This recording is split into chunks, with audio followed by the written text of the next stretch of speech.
Okay, so tonight we have the most important lesson that Rebbe Nachman ever taught about Simcha, and this is perhaps the most important teaching that Rebbe Nachman ever taught in the course of his life. Okay, so this is like that. If you want to be Breslov, this is absolutely vital. This is your oxygen. This is really the most basic thing that is necessary. I want to read you what he writes in the middle. In the middle of this Torah, he writes that Hes Able that the Rebbe Nachman, so he instructed us, he warned us to go very strongly with this teaching, that it is a foundation, it's a fundamental thing for anybody that wants to come close to Hashem, that he shouldn't completely be lost. Because most of the people that are far from Hashem, because the main reason for most people that are far from Hashem to feel disconnected, it's mostly because of depression. And why are they depressed?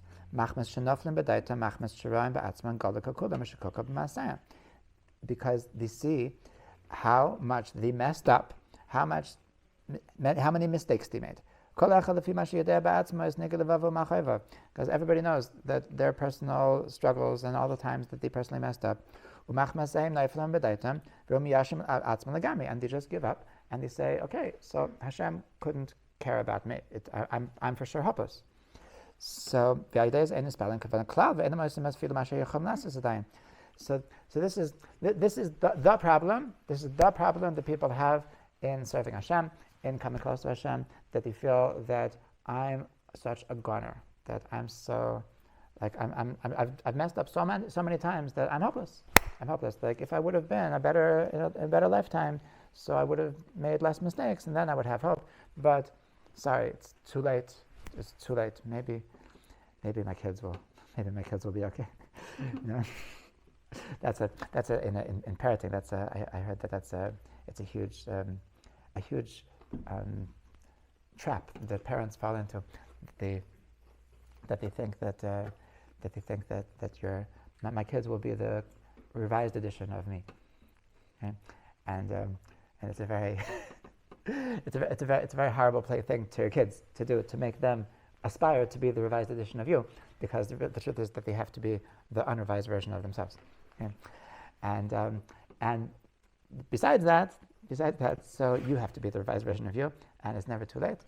And that's why he teaches this Torah. That's why he teaches the Torah. And so he like this Torah is a very famous Torah. It's called Reish Pei Bet, which is just 282, which is the number of the Torah in Sefer Likutei Moharan. It's also known as Azamra. Azamra means I will sing. Okay, that's the name of. There was this cult leader in Jerusalem who was into Rebbe Nachman, he had I think 6 wives, and before they raided his house and took him into custody, and he died in jail. And his kids were so happy that he died because he abused them. No. This is I don't know. They're both pretty bad. I don't know which is worse. Ambash, the Daniel Ambash, and so one of his 6 wives. So I think he named her a new name. So he named her Azamra because after this Torah and Rebbe Nachman. So Azamra, but it's a famous. He would tell us Chassidim, just Azamra. The only thing you need to know in life is only Azamra. It's only this Torah. So we're gonna talk about why it's called Azamra, and this is Rabbi Nachman's secret to happiness, and is the secret to happiness is positivity, extreme, radical positivity. Okay, so he starts this Torah from an interesting place.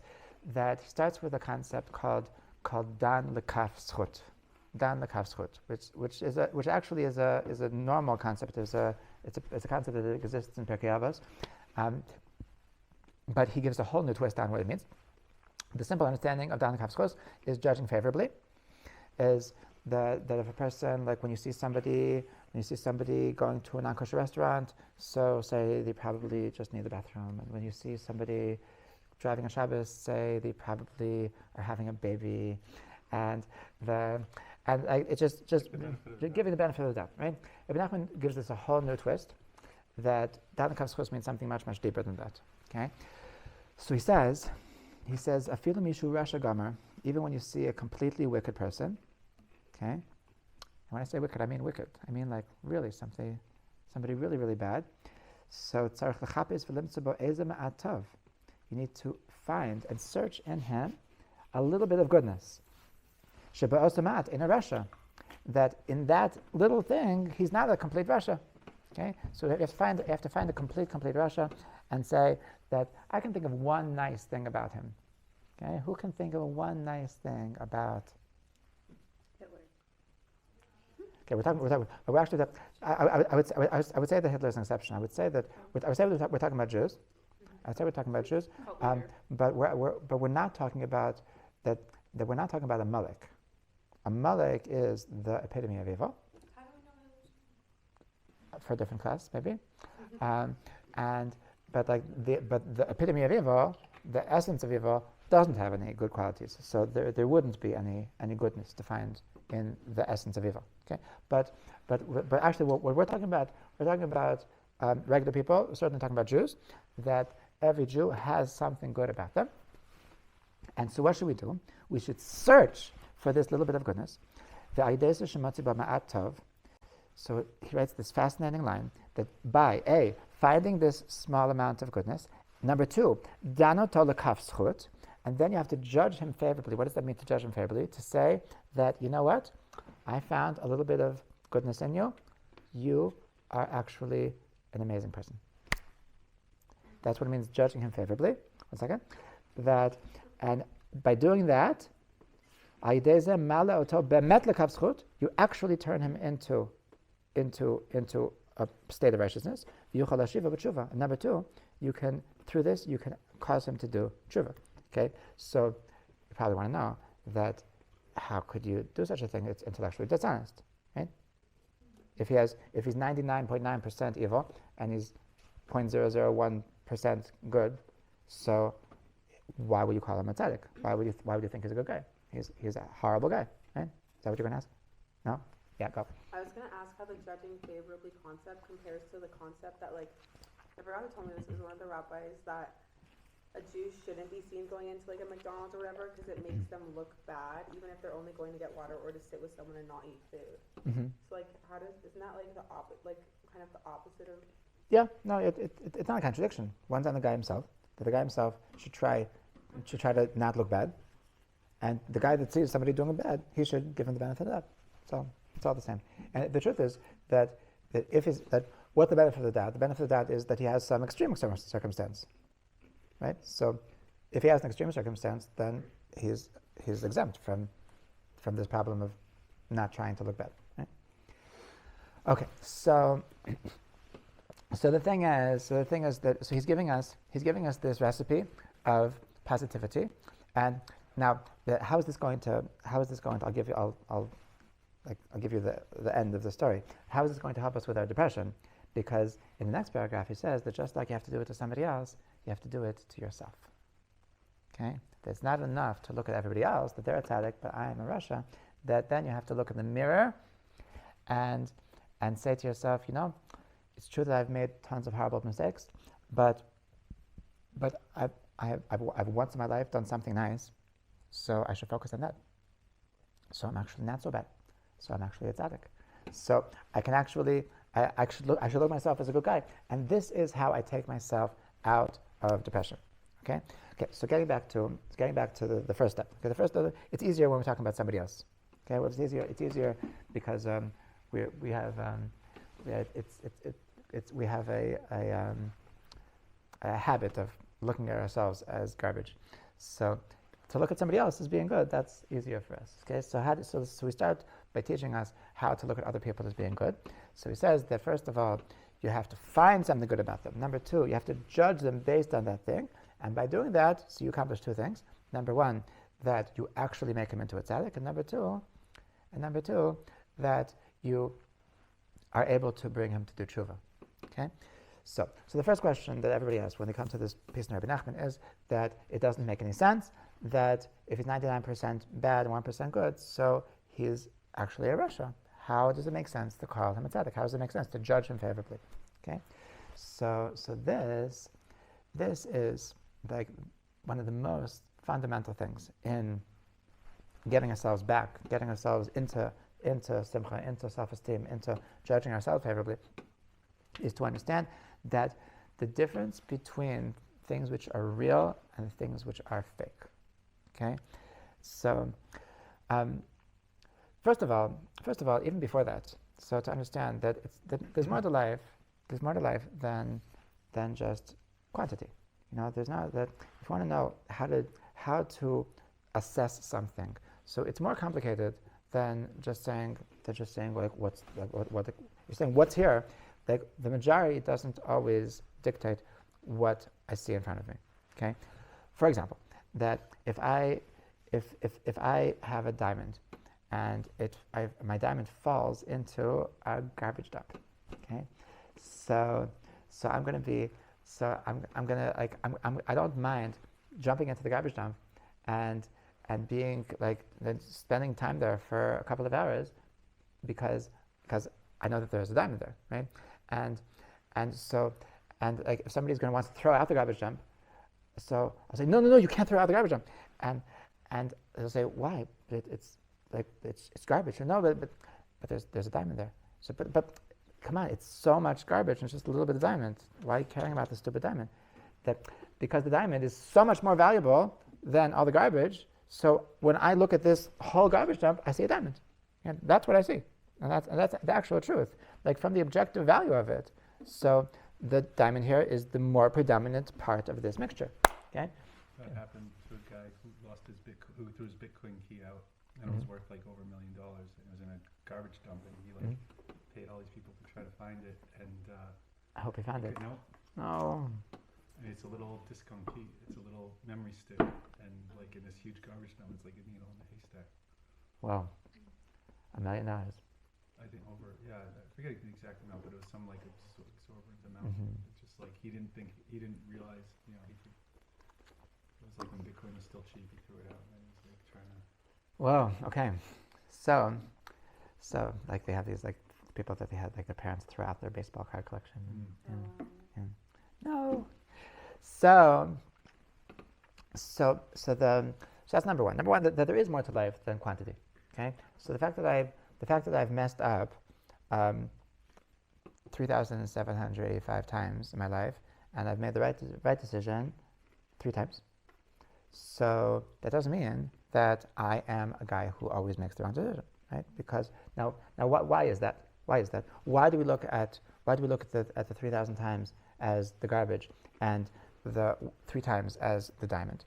Okay, the answer is very simple, and this requires us to really define ourselves and who is the real us and what are we? And this is perhaps one of the most fundamental things in Judaism, to understand who we are. And one of the first things, one of the basic things that Judaism teaches is that you are a soul. You are a soul. Okay? This is our essence. Our essence is our soul, and our soul is something divine. Okay? So, in other words, that anything which is any idea, any part of us that is to make a mistake, so that's actually not the real us. That's actually not the real us.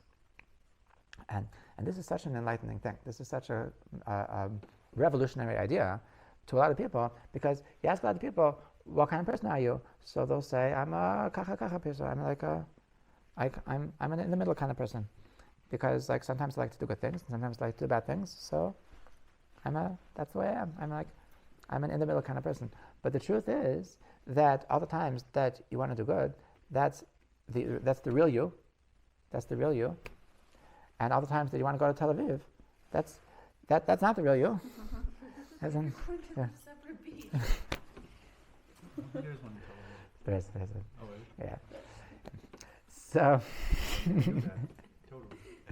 That's the Yetzirah. That's not really Tel Aviv. I happen to love the beach. I tell people that my love of Tel Aviv ends at the boardwalk. I can do without the rest of Tel Aviv. So that every time that I want to go to Jerusalem to come to Rebbe Nachmans shir, so that's the real me. And every time that I want to just go to the bar, so that's not really me. That's not really me. So who is it? That's something external. That's something that's part of this. There's something which is implanted in me. This voice that wants to mess me over, and that's all the times that and there's a very simple way of knowing this. I don't remember where we were talking about this recently. That how do we know that our Yetzer Tov? How do we know that when we want to do good stuff, that's the real us, and when we want to do bad stuff, that's not the real us? Very simple. Because how do you feel afterwards? Whenever you make a good decision, you feel good about yourself. Whenever you make a wrong decision, you feel like a loser. Right? So that shows you that when you made the right decision, you were being true to yourself. When you make the wrong decision, you were actually betraying yourself. Because if that's really the real you, so why do you feel bad? Right? The reason why you feel bad is because you know that you're betraying yourself. You know that the real you wanted to do better. Okay? So understanding that every time that we want to do something holy, every time we want to do something good, every time we want to do something nice, so that's the real us, and then we're being true to ourselves, and every time we want to mess up, every time we want to throw away another day, every time we want to throw another night, and thereby throw away the next day. So every time we want to hang out with the wrong people, every time we want to go to the wrong movie, every time whatever it is, so that's not us. This is like some enemy of us that wants to get us off center. So, and it's not really us. So that being said, so if 99% of the time, so I betray myself, and 1% of the time I'm true to myself, so what am I? So I'm still me. I'm still me, and the real me, is this awesome holy being that only wants to come close to Hashem, right?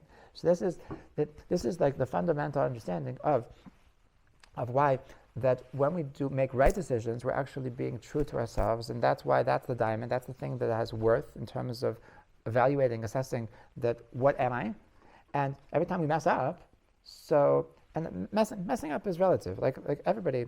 Like I'm not talking about being religious versus not being religious. Everybody messes up. Even secular people mess up. Okay, but by his terms, so he could say that like by his understanding of what I'm supposed to be doing with my life. So I'm messing up too much. But there's sometimes that I don't mess up, and there's sometimes that I make the right decision, and that proves that I actually do have a soul. I actually am a pure, holy being, and that's the real me, and that is something which is awesome. Okay, so this is this is the first step. This is the first element of Rebbe Nachman is understanding that no mistake, no amount of mistakes that we make can change the fact that I am a priceless diamond. I am this amazing soul that is actually a tzaddik, that actually wants constantly to do good, that constantly wants to just make all the right decisions. Okay, so this is what it means to dan l'kaf zchut. It means to really tap into this truth of who I really am. Okay, that's number one. So number two, so he says that by doing so, so first of all, so it actually puts him l'kaf zchut, and through this he's able l'hashiva b'tshuva. Okay, so that you can actually make a person help a person do tshuva through this process. Okay, so now it sounds like he's saying two different things. That this is true on two different levels. Number one, that you can, in a practical sense, that by looking at people favorably, you can help them grow. And number two, that you actually cause them to be tzaddikim when you do this. You actually cause them to attain a higher spiritual level. Okay. So first, I want to speak about the first, the practical. Okay. I understand this to be psychological. Okay. I heard this amazing story. It's a true story that happened in Israel. Happened about about 30 years ago, there was a elementary school in Bat Yam, okay, here in Israel, okay, and so in this elementary school, so there's a principal of the school that had that he had a nice custom that he would greet all the students at the beginning of the day. He would stand at the door and he would wish them good morning as they came. Okay, so there was a girl that came to the elementary school that he noticed that there's this old man that takes the girl to school every day, and he was curious who it is. So he figured out who's this girl. He looked in the office. He asked, and sure enough, they're always late with tuition, and the parents never come to PTA meetings. And he realizes like something's up. Okay, so one day when the guy brings his daughter to school, so he says to him, hey, who's this I'm so happy to have so and so in school. How do you know her? So he says, oh, it's my granddaughter. It's actually my granddaughter. So she says, oh, that's so amazing. Listen, I would love to, if we could have a meeting. I would love to speak to you about your granddaughter. When's a good time? So they make up a time, and he what you call it? And he says, okay, I'll come to your house. Okay? And so he knocks on the door, and he says, okay, so tell me, so where are the girl's parents? So it's very clear that like the mother is like nobody knows where she is, and the father is in jail, and the parents are not available, and she says, okay, wow. So he raises her himself, and he says, so tell me, what do you do for a living? So he says, Rabbi, you don't want to know. So he says, no, I'm here to help you. No judgment. So he says, you promise? Promise? It has to be completely confidential. If I'm going to tell you, you can't tell a soul. So he says, okay, I won't tell a soul. He says, okay, I'm a thief. I'm a professional thief. That's what I do. So he's a little bit dumbfounded. So he says, really? Well, how do you do it? She works for the government. So he says, to be honest, it's not so hard. And in case you're ever wondering, if you're looking for a career, a side job, a career, how do you say in Hebrew? You say hasavat. Hustle? Oh, I forgot what it's called. It's like to change your career in the middle of your life. So it's not so difficult. What I do is that there's a printing press near my house. So I check out the printing press every couple of days, and I take a picture of all the invitations to all the simchas, all the bar mitzvahs, and all the weddings. And so I note down who's the families, what's the day, and I know who's not going to be home on what night. So on the right night, so I break into their house and I take the stuff. I try not to make too much of a mess, and that's how I make my money. That's how I make a living. So that'd be it. So, and he says, and by the way, you know, there's a girl in your school, so and so, that Makar Obanowitz, that like they made a bar mitzvah the other week, and so I made a house call, and oh my gosh, I'm telling you, there was nothing to steal. There was nothing. I've never seen such an empty house in my life. I swear, I took out 200 shekel, I put it on the table, and I left. He said, so the principal said, you did what? You gave him 200 shekel? You're such a tzaddik. You're such a tzaddik. You have a heart of gold. You're a heart of gold. That's amazing. I'm very impressed. Okay, and then with that he left. Said, I see my student is in good hands.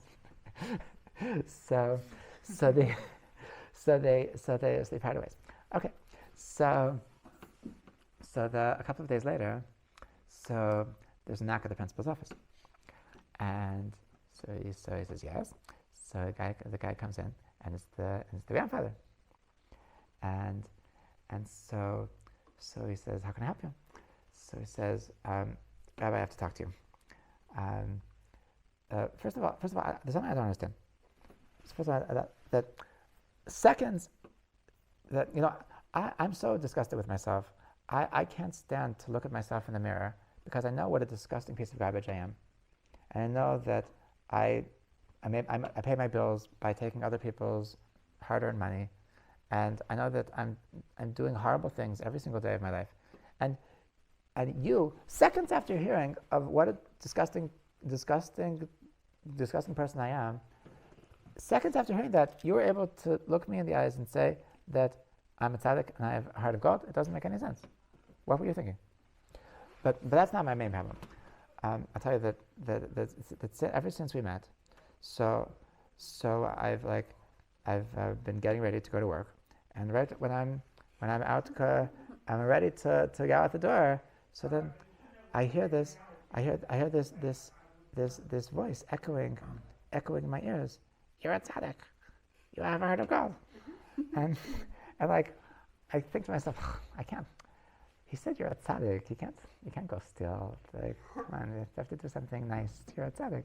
So now I'm really messed up, because now I'm out of work. So what do I do? So the principal said that, listen, I promised you that I wouldn't tell us all, and I'm going to stand to my promise. But if you permit me, I think I could get you a nice job. Okay, but only with your permission. So he says, okay, I'll trust you. And so he has kind of some connections in the municipality, and he says, listen, this crazy story just came to me. This guy, he's been messing up for so many years, and he really wants to turn over a new leaf, but he just needs somebody to trust him. He needs, it's a big problem. I saw this documentary of people that get out of jail that nobody wants. That it's like they see on the record that they were in jail. And nobody wants to trust them, they're stuck, and there's no way for them. They have to go back to theft and stuff because nobody trusts them. So he's I really think he's sincere. I really think that he wants to be a good person. Would give him a chance to work and make an honest living. And she says, okay, I'll try. And Baruch Hashem worked out. And he came, and from that day, so he never stole again. It's a true story. Yeah, and this is an amazing example of that through judging somebody else favorably, so you're able to help them do tshuva. Meaning that he'd already given up on himself. He looked at himself as a dishonest person, a person who's going straight to hell, a person who has no hope. And then the fact that this principal was able to look him in the eye and say that I believe in you, I see goodness. And he doesn't say deep down you're good. He doesn't say that. And this is what Rebbe Nachmans says as well, that there's no way that you didn't once in your life do something good. You for sure did something, so focus on that. And that's what he says, that take something practical, take something real that you know that he did, and say that, look, I see that you did something that shows that you have a heart of gold. So that's how I'm judging you. I'm saying that that's the real you. Everything else is fake. Everything else is not the real you. Okay? So this is I remember when I was saying recently that there was a guy that came to the South Marav, and he said, and he was a businessman, and one day he decided to grow a beard, and he said, Rebbe, do you recognize me? I told you this. No, and he said, now I recognize you. Before I didn't recognize you. that everything else, all the mistakes I made, that wasn't the real me. That wasn't the real. This is the real me. Okay, this is the real me. So by reminding me that actually I am good, and I can do this. So that helps me to tap into my true self, and only then can I actualize my true self. Okay, so this is a critical very critical first step. Okay, very, very critical first step. Okay, so now, so this is obviously true regarding ourselves as well. This is when we're talking about looking at ourselves in the mirror and judging ourselves favorably.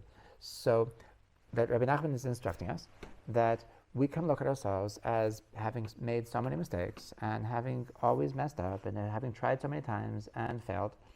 And so it's so easy for us to just give ourselves an F- in life and say that that's it, you're a goner. It's like other people obviously have better discipline than you, have more strength than you, they're more good than you, and you're not caught out for it. You've reached the point of no return. You can't teach an old dog new tricks, and it's over. And to be able to look ourselves in the mirror and say, I see something else. I see somebody awesome. I see somebody, I am amazing. And I see that behind all of your mistakes, that it's only a mistake. And there's something very, very beautiful. That there's this letter that Rabbi Nachman, that Rabbi Yitzchak Hutner wrote to a student of his, that the student was depressed about the fact that he was struggling, and the fact that he wasn't into it, and the fact that he wasn't succeeding in yeshiva, and he writes all of these, it puts himself down, and he says, I'm such a nothing, I'm such a failure, I'm just not cut out for it, and so he writes him a very, very fascinating thing, that your entire letter is a contradiction to all the things you write about yourself. Because what are you doing? What are you doing when you're writing me this letter? So what are you doing? You're telling me that you feel bad about the fact that you're not succeeding. So why on earth do you feel bad about the fact that you're not succeeding? It's only because you know that it's not really you. If this would really be you, so then you wouldn't feel bad about it. That's just you. You just embrace yourself. Self-love. This is okay, I'm bad, yeah. And Michael Jackson song. Yeah. So the fact that you feel bad about the fact that you're so bad, so yeah, I know Michael Jackson was really off. So the fact that you're not proud of the fact that you're so bad, so that proves that that's not the real you. Okay, because if you wouldn't be so good, so then you wouldn't feel bad about it. Okay, so and there's something that any time that you're feeling down and you're feeling that I need somebody to I'm so embarrassed about all of my mistakes, that's so wonderful that you're feeling embarrassed about your mistakes, because that proves that you're actually amazing. Because if you wouldn't feel embarrassed, if you would think, okay, whatever, then that would say, then okay, I guess you're actually just a rotten person. But the fact that you feel bad about it, that is the proof that you were betraying yourself when you were doing these things. Okay, so similar story. It's a little bit different perspective. Once a person came to Rebbe Nassim Breslov, and he said, and it's like same idea, just different technique. And he said, Rebbe, I'm gone. I'm just I think you've never met a worse person than me. I think I'm the worst Jew in the entire world. So he said, so Nassim told them, really? Oh, okay, then I guess I can't help you. I guess if you're that bad, so then sorry. So he says, no, I'm not that bad. I still say Shema in the morning. I was says, oh, good, okay. So you're not the worst Jew in the world. So and he's just, it's a different technique of getting at the same point, that just Rebbe Nassim was able to get him to say himself that I'm not actually the worst person. If you actually make peace with the fact that you're the worst person in the world, then you're actually hopeless. And then the secret of getting back is to understand that whatever you think about yourself, that's not the real you, that the mere fact that you feel bad about it proves that you're actually meant to do better. You're actually, the true you is actually an amazing version of yourself that you haven't yet attained. Okay? Rebbe Tversky has a similar thing when he writes about self-esteem, that you notice that it's only very talented people that struggle with self-esteem. That people that feel like they're useless and failures. So it's only the very talented people that have these feelings. The people that are actually very, very very average, or even under average, very underachieving people. So they're actually cool with themselves. Okay, like I know, like when I see I don't know exactly what they have, but like different kinds of mentally challenged people working as cashiers in different supermarkets. They're always they're jolly people. They're like I know what one person I'm thinking of in particular. He's clearly I think Rami Levy. I think Rami Levy has a good amount of people who are mentally challenged, and he's like he gives them but they can be cashiers, and like they might not be the quickest cashiers, but they do the job, and like they're happy people, and like they found their niche in life. That my aspirations is to be a cashier in Rami Levy, and they're happy with that, you know, and they don't wake up in the morning feeling like I'm such a failure. I should be a lawyer. What's going on here? This is what I'm here for, to be a cashier in Rami Levy. And the underachievers, they're actually happy. So if you feel like you're a failure, so that proves that you're actually a talented person. It's like a very backwards way of looking at things, but it should pick you up. It should really cheer you up. The mere fact that I feel like a failure proves that I'm not a failure. Okay?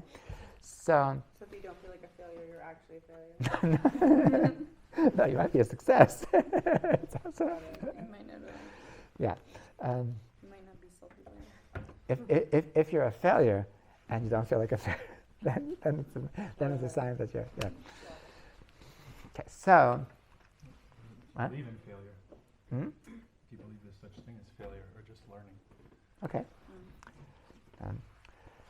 So this is the first point. This is the first point of that the Yochel Achzir B'Tshuva, when Nachmans says that through the secret of Dan Kavschos, so you can actually help a person elevate himself, and similarly, so you can do the same thing to yourself. So the first point is that this is a psychological tool to look at myself as my potential, to look at myself that I actually I am good.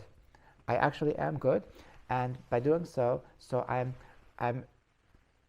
revealing, I'm discovering new places to my new vistas, new aspirations that I could get, because until now I thought that this is what I am, I'm a failure, and now I realize that no, I'm actually so awesome, and I just need to be myself, and I'll be much better.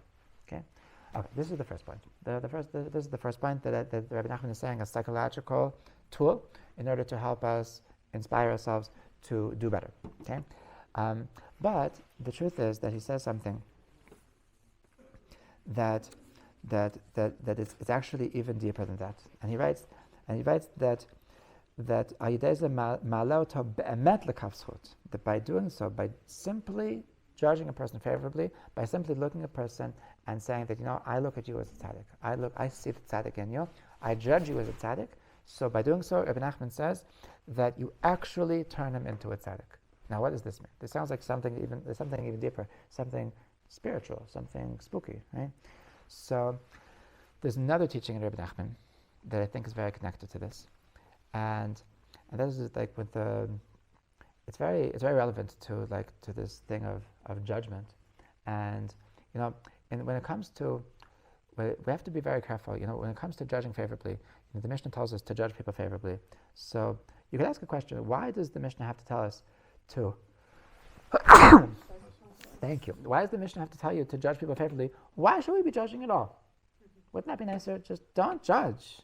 Stop judging. It's part of life. Right? You need So Rebbe Nachman is saying, I don't know if you need it, but it's impossible to avoid. That just our human nature is that we're constantly judging. Okay, so there's only two options: either we're going to judge them favorably, or we're going to judge them not favorably. Like, it's completely impossible to say, I have no opinion about this person. Okay, they're just lying, or they're just messed up. Okay, that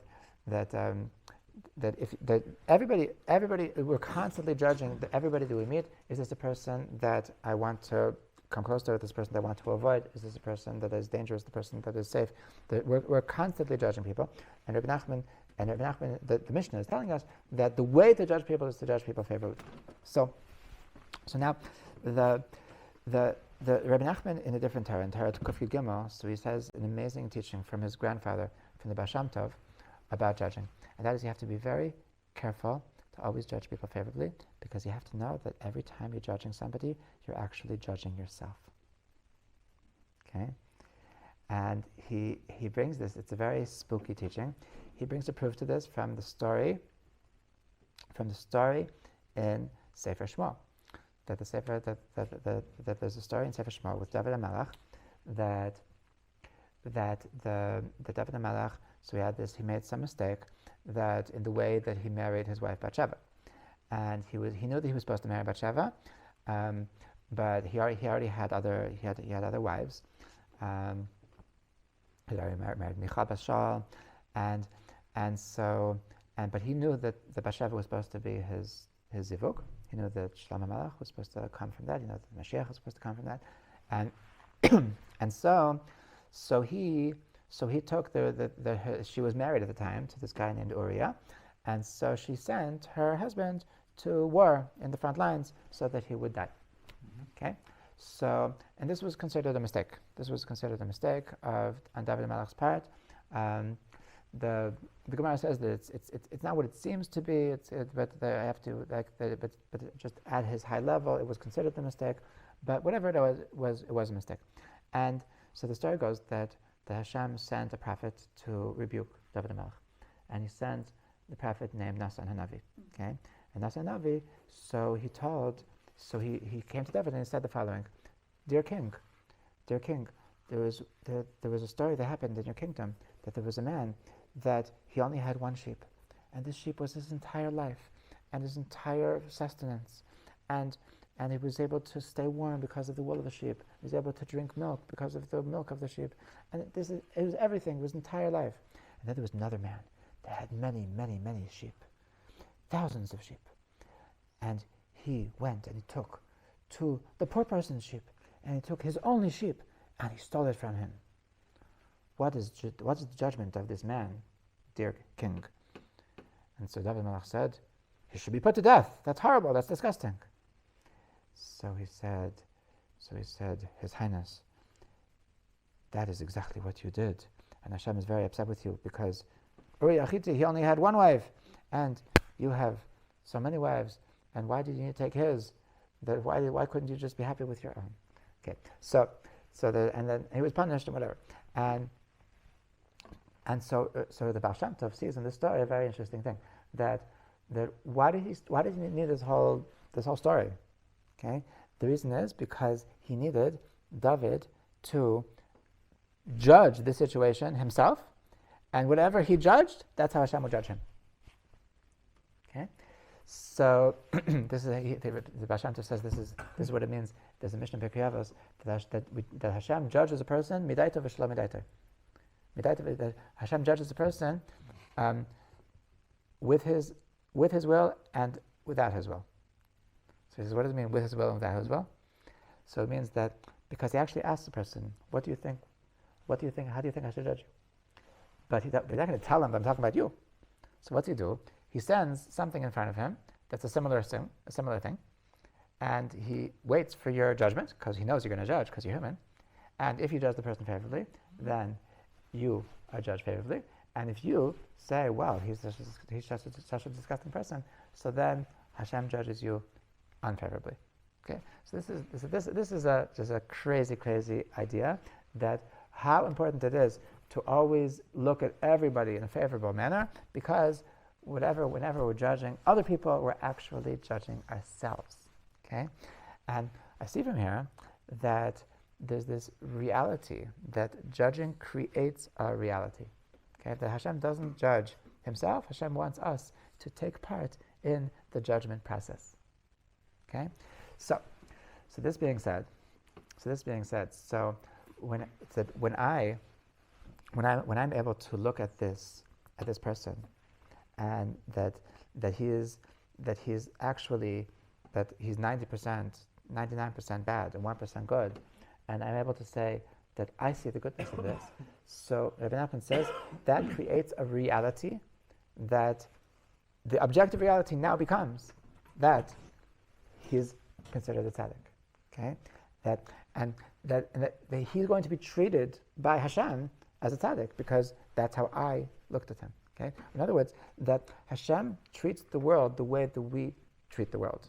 Hashem allows us to dictate how things are going to play out in history.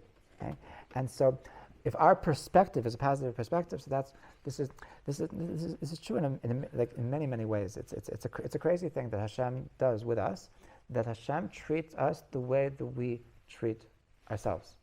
Okay, Hashem deals with the world with the same character traits that if we're going to be using a lot of compassion, Hashem is going to be more compassionate. If we're going to be very judgmental, Hashem is going to be more judgmental.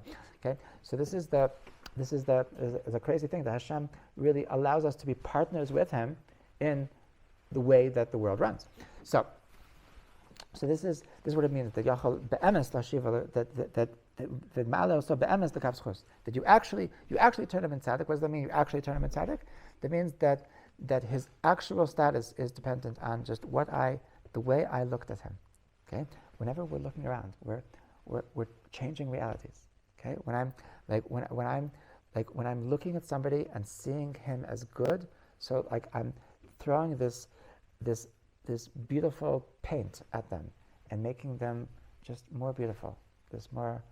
And when God forbid, if I look at people with this evil eye and say, oh my gosh, he's such a loser, oh my gosh, he's such a fake. And like when I look at everybody and I'm being judgmental of everybody, so God forbid, I'm throwing this red paint on everybody and I'm just making the world muddy, and making the world gross, and making the world like a place I don't want to be in. That I'm creating a reality with every perspective that I'm perceiving. Okay, so this is the reality of judging. Okay, the reality of judging, and why when I'm judging a person favorably, so I'm actually creating this reality that he's becoming a good person. And now in the next paragraph, Rebbe Nachman says that this is true about myself as well. Yeah. Even if they don't know that you're judging favorably, you think you're still making them a better person, like energetically? Yes, exactly. That's what I'm saying. The first point was psychological. For psychological, it's only if he knows about it. Mm-hmm. But the second point is a spiritual thing. And for the spiritual thing, it's a reality. Okay? So he continues that this is true about myself as well. Okay? That at the moment that I decide that I am a tzaddik, that at the moment I decide I can do this, at that moment I can do this. At that moment, so I changed. At that moment I grew. At that I just, my world turned over. Okay? Just because of my perspective. My perspective creates my reality. Okay, it's a crazy thing, and that it really fits into like the very first thing that we spoke about simcha. That simcha is besimcha is machshava. It's all in our heads. It's all in our heads. That when we focus on goodness, we're going to be good. When we focus on negativity, we're going to be negative. And it's our choice, and this is the most important decision that we're ever going to make. Am I going to focus on the goodness in life? Or am I going to focus on all the garbage in life? Okay? If I'm going to focus on the garbage in life, my life is going to be garbage. If I'm going to focus on the goodness in life, my life is going to be paradise. Okay? So it's in my power to make myself into a good person simply by deciding that I'm a good person. Okay? And simply by judging myself favorably, it's a self-fulfilling prophecy. Okay, it's automatically self-fulfilling prophecy. That if I'm going to hold myself to be a good person, I'm going to believe in myself to be a good person, then it's automatic that I'm going to be a good person. Okay, and we'll see that besides the fact that I believe in myself, so just people are going to treat me the way I treat myself. Hashem is going to treat me the way I treat myself. It's literally a reality that I become on a higher standard. Okay, so now what does this have to do? What does this have to do with Naginas? So he says with Azamra. So he says that he brings a pasuk. He brings a pasuk that. So he brings two pasukim. He starts with a pasuk in, I think it's in Tehillim. It says Va'od ma'at ve'en rasha v'itpanata al makama ve'enenu. So literally this pasuk means that in a little bit, so there's no rasha, and you look in his place and he's not there anymore. So what does it mean va'od? So va'od means and also. Okay, so what do you mean also? So also means something that wasn't clear at the beginning. Okay? So od ma'at means that look at this Russia, and at face value, do you see anything good? No, I don't see anything good. Okay, look harder, look deeper, and see a little good. Ma'at. The od ma'at, my od ma'at is by definition something which is not self-evident, that I had to search for. That at face value, I was just a piece of garbage, but I looked hard and I found one redeeming factor about myself. Okay, that's od ma'at, and he says v'ein rasha, and then he's no longer a rasha. V'itpanata al makama ve'enenu, and if you look where he was, and he's not there anymore. He's not. What changed? You changed. You looked at him as a tzaddik. He's no longer a rasha. Okay, that's all it takes. Okay, that's what it means. The pasuk. That's what the pasuk in Tehillim means. V'od ma'at v'ein rasha. Okay, now he connects this with another pasuk. We say this pasuk on Rosh Chodesh. It says, Azamra lelokai be'odi. Azamra lelokai be'odi. Ashira l'Hashem b'chayai. Azamra lelokai be'odi. So what does it mean, Azamra lelokai be'odi? So be'odi, with my od. With my od. What does it mean with my od? So with my od means that when I looked at myself and at face value, I was completely dirty. I was completely failing. But I said, but look deeper, look for a va'od, look for a little bit more. So that's my od. I found my od. So he says that after I finish that, after I find one good thing, so then I have to not stop there and look for another good thing that was not self-evident, and to find these little spots, these little points, that like tiny points that. When I was 3, I did like this, and when I was 5, I did like this. And once I was stuck on the road, and I decided I'm going to just talk to Hashem. And once I decided I'm going to help my friend. And once I decided, even though these are not the majority of my life. The majority of my life, I'm just a bad person, a self-centered jerk.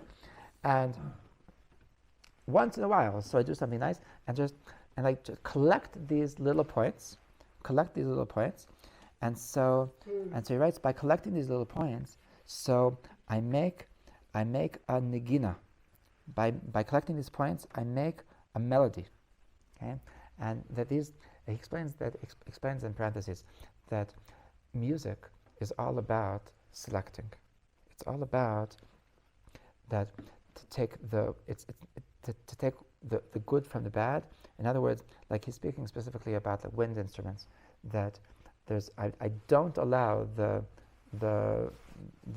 breath to go down entirely. I stop it in a certain way.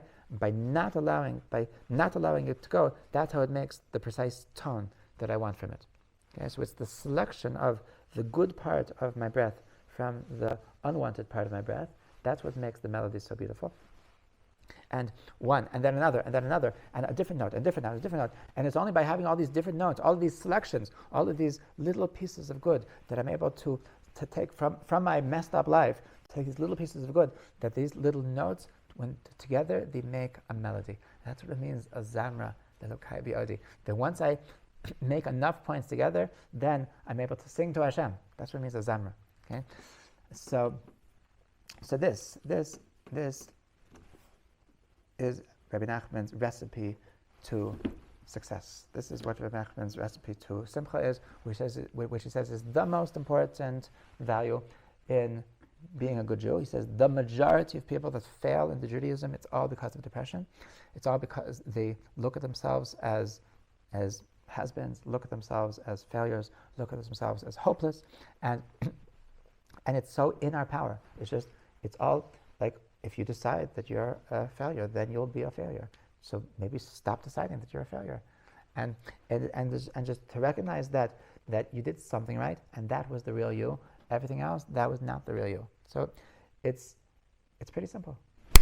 It's pretty simple. Really, just to know, we wouldn't have known it if Rebbe Nachman wouldn't have told us. But we're actually awesome. We're actually awesome. So because we're awesome, it's not that you can do this. It's that you've got this. You got this. You're actually awesome. You made a mistake. You thought that you're a failure. You're not a failure. You're not a failure. You're actually amazing, divine, holy, good, gracious, compassionate, helpful, ambitious. You've got it all. You've got it all. And when you're not, that's not the real you. That's not the real you. But the real you is really very good. And by making this decision that I am this person, so we become this person. And this is how we stay afloat. This is how we stay positive. And by staying positive, so then we're able to succeed in life. So, l'chaim, everybody. And this is really the secret. The secret to keeping up. This is the secret to really realizing that it's never over. It's never over. It doesn't matter how much we messed up. It doesn't matter how many mistakes we made. That there's no such thing as us being failures. It's impossible. It's completely impossible. I said in Shalashudas this week that there's an idea that there's the bracha that we say in the morning, that Elokai neshama shenasata bi taharahi, that Hashem, the soul that you gave us, is pure. So the Sfardim, so the Sephardi Kabbalists, they changed the way it goes. They changed the bracha, because they said, how can you say before Hashem that my soul is pure? It was once pure, and when you got it, it was pure, but you messed it up. We've messed up our souls quite a bit. It's quite impure at this point. So that's why they say a different bracha. They say, Elokai shenatata bi tahara, that the Hashem, the soul you gave it to me pure. But we're not going to talk about the way it is now. Okay? You feel like the soul is actually able to be messed up though, or so precisely. So the Ashkenazi Kabbalists answered the Sephardi Kabbalists that you are wrong. That the soul is so holy that it is impossible to tarnish it. It's impossible to make it dirty. It's impossible to damage it, to make it impure. That it's just invincible. That the worst sins in the world can't make your soul impure. So this is what's called the pintel yid, the spark of a Jew. And this is the true us. And this is the true us. So just we need Rebbe Nachman to remind us every once in a while that we are holy, we are beautiful, we are awesome, we can do this, and it's a self-fulfilling prophecy. So l'chaim to awesome lives, and just being ourselves. B'ezrat Hashem.